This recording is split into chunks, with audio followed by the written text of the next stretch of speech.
আসসালামু আলাইকুম। আজকে আপনাদেরকে গরুর মজক ভাজি করে দেখাবো। তো এভাবে গরুর মজক ভাজি করে খেলে কিন্তু খুবই ভালো লাগে খেতে। এটা আপনারা ভাত, রুটি, পরোটা, পোলাও সবটার সাথেই খেতে পারবেন। তো দেখুন, প্রথমে আমি এখানে নিয়ে নিলাম মজক। তো একটা বড় সাইজের আমি মজক নিছি, এটাকে আমি এখন ক্লিন করে নিব। তো তার জন্য আমি প্রথমে কুসুম গরম পানি দিয়ে দিলাম। তো এটা আমি সামান্য কুসুম গরম পানি দিয়ে দিলাম। দিয়ে আমি তারপর এটা ভিজিয়ে নিয়ে উপরে থেকে দেখুন হালকা রগ আছে, এই রগগুলো এইভাবে টেনে টেনে আমি ছাড়িয়ে নিব। তো আপনারা অবশ্যই এই রগটা এইভাবে ছাড়িয়ে নেবেন। এরপর ভিতরে যে কালো কালো ব্লাড থাকে সেইগুলো আমি ভালো করে বের করে নিলাম। তারপর আমি এটা এভাবে ভালো করে ধুয়ে নিলাম। তো দেখুন, এটা একদম যতক্ষণ পর্যন্ত পরিষ্কার পানি না বের হয় ততক্ষণ পর্যন্ত এটা আমি ভালো করে ধুয়ে নিছি। এরপর আমি এটা হাত দিয়ে এভাবে চটকে নিব।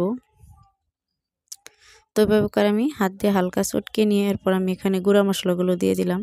তো হাফ চামচ মরিচের গুঁড়া দিলাম আমি, ধনিয়ার গুঁড়া, তারপরে জিরার গুঁড়া, হলুদের গুঁড়া আর গরম মশলার গুঁড়া, এগুলো পরিমাণ মতো দিয়ে আমি তারপরে লবণ দিয়ে দিলাম। তো সব কিছু দিয়ে এটা ভালো করে এভাবে মাখিয়ে নিব। তো এটা এভাবে আমি হাত দিয়ে এটা মাখিয়ে রেখে দিব।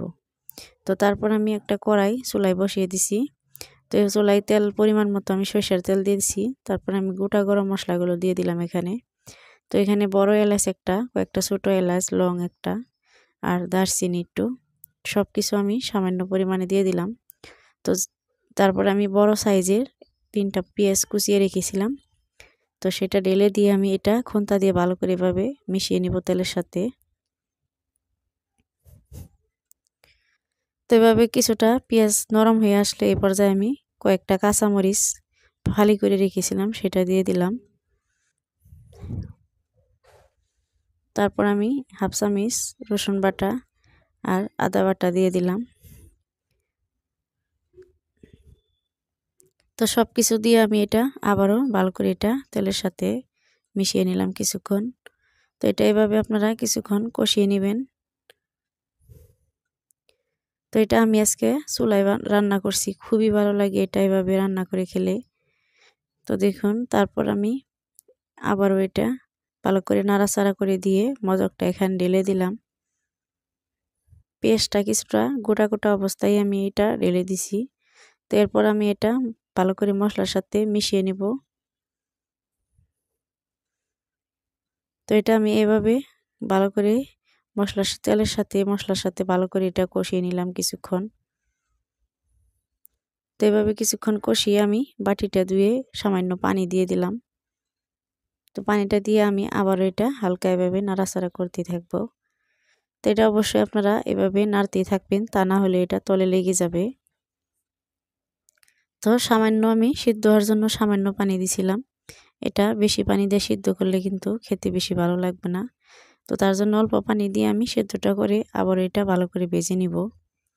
তো দেখুন, এভাবে আমি এটা ভাজতেই থাকবো ভালো করে যতক্ষণ পর্যন্ত এটা ভালোভাবে ভাজা না হয়ে যায়। তার আগে বলে দেই, আপনারা যারা ইউটিউব চ্যানেল থেকে আমার ভিডিওটা দেখছেন অবশ্যই আমার চ্যানেলটাকে আপনারা সাবস্ক্রাইব করবেন। আর যারা ফেসবুক পেজ থেকে দেখছেন অবশ্যই আমার পেজটাকে আপনারা ফলো করবেন। তো দেখুন, এটা ভাজতে ভাজতে এক পর্যায়ে ভাজা হয়ে গেছে। যখন এভাবে দলা পাকি আসবে তখন ভাববেন যে আপনার ভাজাটা হয়ে গেল। তো এই পর্যায়ে আপনারা নামিয়ে নেবেন। তো দেখুন ফাইনাল লুকটা কতটা সুন্দর হয়েছে এটা, আর খেতে তো খুবই ভালো লাগে এভাবে ভাজি করে খেলে। আপনারা অবশ্যই মজকটা এভাবে ভাজি করে একবার খেয়ে দেখবেন। তো রেসিপিটা আপনাদের ভালো লাগলে লাইক করে যাবেন।